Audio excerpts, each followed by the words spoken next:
Welcome to study channel. LT grade की नई नियमावली आ गई है। इसका क्या प्रभाव टीजीटी पीजीटी भर्ती पर पड़ेगा, साथ ही साथ प्राइमरी और 6 to 8 की भर्ती की क्या नई अपडेट है, वीडियो में लास्ट तक बने रहिएगा। सारी इन्फॉर्मेशन आपको दी जाएगी। लेकिन आगे बढ़ने से पहले एक जरूरी सूचना। तो दोस्तों, अगर आप यूपी सुपर टेट की तैयारी कर रहे हैं तो हमेशा लेटेस्ट और अपडेटेड बुक से ही पढ़ाई करें। अग्रवाल एग्जाम कार्ड पेपर पक्का फंसेगा की तरफ से यूपी सुपर टेट की बुक्स आ गई है, जिसमें UP super TET study book का लेटेस्ट सिलेबस, एनईपी 2020 और एनसीईआरटी 2023 की गाइडलाइंस और अपडेटेड पेडागोजी के हिसाब से इस बुक को तैयार किया गया है दोस्तों। साथ ही इनका लेटेस्ट प्रैक्टिस सेट में करंट एग्जाम पैटर्न के हिसाब से नए और अपडेटेड क्वेश्चन दिए गए हैं। और सबसे बड़ी बात दोस्तों ये है कि ये बुक्स बहुत ही अफोर्डेबल प्राइस में अवेलेबल हैं। एग्जाम कार्ड पेपर पक्का फंसेगा कि UP super TET study guide book और प्रैक्टिस सेट का लिंक डिस्क्रिप्शन बॉक्स और पिन कमेंट में दिया गया है। अभी कभी परचेज कर लें और अपनी तैयारी को नेक्स्ट लेवल पर ले जाएं दोस्तों। सबसे पहले बात करते हैं दोस्तों एलटी ग्रेड की नई नियमावली की। नई नियमावली आ गई है सप्तम संशोधन नियमावली 2026। इससे पहले छठा संशोधन हुआ था 2024 में, और वो जो संशोधन था वो यहाँ पर दिया गया है। इसमें जो योग्यता है वो छठे संशोधन के हिसाब से 2024 की नियमावली दी गई है, और इसमें जो बदलाव हुआ है वो यहाँ पर है 2026 की नई नियमावली। 2024 की जो पीजीटी की नियमावली में भी संशोधन किया गया था, और उसी समय पीजीटी में बीएड वगैरह ऐड हो गया, जिसका इस समय काफ़ी विरोध भी हो रहा है, आप लोग देख रहे हैं। लेकिन जो अब नई भर्ती टीजीटी पीजीटी की आ रही है, जिसमें 17,000 के आसपास सिर्फ टीजीटी के पद हैं, इसमें पीजीटी में बीएड अनिवार्य रहेगा, क्योंकि ये 2024 की नियमावली पर ही आधारित है। और टीजीटी पीजीटी भर्ती दोस्तों बहुत ही जल्द देखने को मिलेगी। अगले माह भर्ती आने की पूरी उम्मीद है। लेकिन अब दोस्तों एलटी ग्रेड में फिर से संशोधन हो गया है, और अब 2026 की नियमावली आ गई है ये वाली, और अब इसके आधार पर आगे चलकर टीजीटी पीजीटी में भी बदलाव देखने को मिलेगा। लेकिन फिलहाल अभी ये एलटी ग्रेड में संशोधन होके सामने आ गया है, और ये भी बताया गया है कि ये जो नियमावली है यह तुरंत प्रवृत्त हो जाएगी। तो एलटी ग्रेड में ये तुरंत लागू भी हो चुका है। तो अब एलटी की जो भी भर्ती आएगी उसमें अब यही नियम लागू रहेगा। अब इसमें देखिए क्या है, 2024 में क्या था, सारे विषयों का अलग अलग दिया गया है योग्यता। जैसे हम लोग एग्जाम्पल लेते हैं सामाजिक विज्ञान का, बताया गया है कि किसी विश्वविद्यालय से अगर आपने इतिहास, भूगोल, राजनीति विज्ञान और अर्थशास्त्र में से इन चारों में से किसी 2 विषयों में आपने स्नातक किया है और बीएड किया है, तो आप टीजीटी सामाजिक विज्ञान से एलिजिबल हैं। लेकिन अब जो नया नियमावली है इसमें क्या कह रहा है कि किसी विश्वविद्यालय या संस्था से, मानित विश्वविद्यालय से अगर आपने इतिहास, भूगोल, राजनीति विज्ञान और अर्थशास्त्र में से कम किन्हीं 2 विषयों में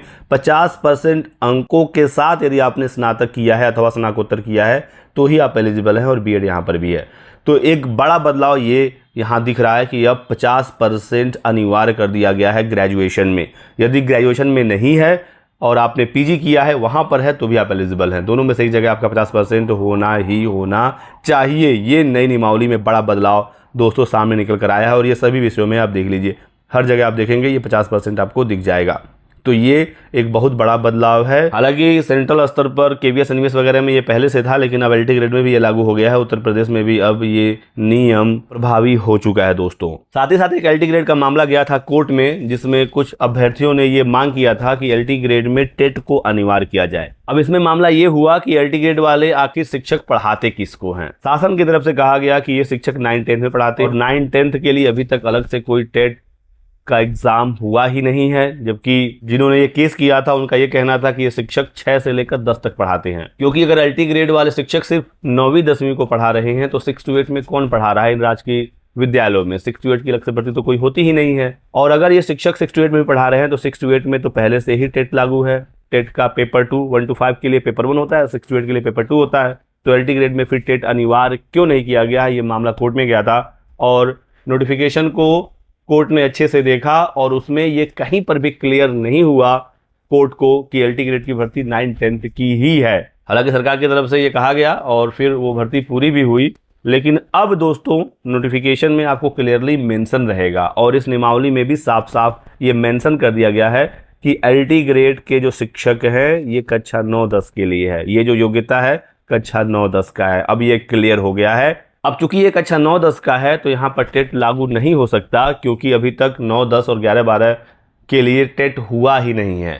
हालांकि एनसीटी ने प्रावधान कर दिया कि क्लास 1 to 12 सबके लिए टेट अब लागू होगा, लेकिन पहले वो टेट का एग्जाम हो तो जाए, तो जब हो जाएगा तो लागू हो जाएगा। फिलहाल हुआ नहीं है, तो इस वजह से अभी एलटी ग्रेड में अब टेट का टेंशन तो अभी तो बिल्कुल नहीं है, लेकिन अब इससे दोस्तों एक रास्ता खुलेगा 6 to 8 की भर्ती की भी राजकीय विद्यालयों में, क्योंकि अब क्लियर हो गया कि ये 9-10 में पढ़ाते हैं, तो अब अभ्यर्थी ये प्रेशर बना सकते हैं, कोर्ट भी जा सकते हैं, क्योंकि अब ये 9-10 में पढ़ाएंगे तो अब 6 to 8 पे कौन पढ़ाएगा? क्या आप इन्हीं से पढ़वाएंगे? इनसे पढ़वाएंगे तो मामला फंस जाएगा, क्योंकि ये कक्षा 9-10 के शिक्षक हैं, इन्होंने बिना टेट किए ही इस परीक्षा को क्वालिफाई किया है।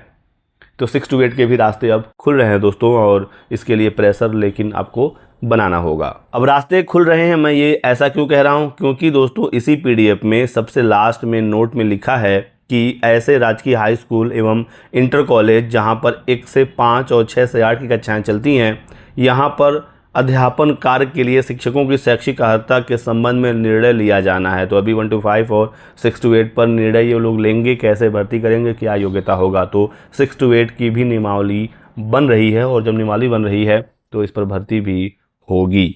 अब बात करते हैं प्राथमिक शिक्षक भर्ती की सुपर टेट 2026 की। 11,508 पद का अधियाचन प्राप्त हो चुका है शिक्षा सेवा चयन आयोग को। ये अधियाचन ऑनलाइन अपलोड भी हो गया है, और दोस्तों इतने ही पदों पर भर्ती भी आ रही है, जो मेरा मानना है। ये नगरीय क्षेत्र के पद हैं, और इस पर पिछले 33 सालों से भर्ती नहीं हुई है। उत्तर प्रदेश में जो 2 प्राथमिक शिक्षक भर्तियां हुई 68,500 और 69,000 वो ग्रामीण क्षेत्र की थी। ठीक है, फिलहाल बताया जा रहा है कि ग्रामीण क्षेत्र में 48,000 के आसपास पद रिक्त हैं, लेकिन ये अधियाचन आयोग को नहीं भेजा गया। इसका मतलब इन 48,000 पदों पर अभी तो भर्ती नहीं आ रही है, और यदि इस पद पर भर्ती सरकार को करनी होगी तो फिर भर्ती में डिले हो जाएगा, और ये प्रोसेस काफ़ी लंबा चला जाएगा। और एक मामला इसमें और ये है कि 69,000 वाला मामला अभी भी कोर्ट से क्लियर नहीं हुआ है, और इसी वजह से इन 48,000 पदों का अधियाचन भेजना मुझे लगता है कि पॉसिबल नहीं है, क्योंकि फिर मामला ये फंस सकता है। तो फिलहाल 11,508 पर दोस्तों प्राथमिक शिक्षक भर्ती की उम्मीद पूरी है। नगर क्षेत्र में आपको नौकरी मिल सकती है, तो इसके लिए आप लोग अलर्ट रहिए और पढ़ाई करते रहिए। साथ ही साथ एकेडमिक मेरिट को लेकर कुछ नोटिस वायरल हो रही है। इसे बताया जा रहा है कि एकेडमिक मेरिट प्राइमरी से हट गया है। दोस्तों ये नोटिस ऑफिशियल नहीं है, आयोग की तरफ से भी क्लियर किया जा चुका है कि जो नोटिस सर्कुलेट हो रहा है कि एकेडमिक मेरिट हट गया है वो फर्जी है, तो आप लोग उसके फेर में ना रहें। तो यही कुछ महत्वपूर्ण इन्फॉर्मेशन थी दोस्तों। वीडियो को लाइक जरूर कर दीजिएगा, चैनल को सब्सक्राइब कर लें और हमारे साथ बने रहें। Thanks for watching.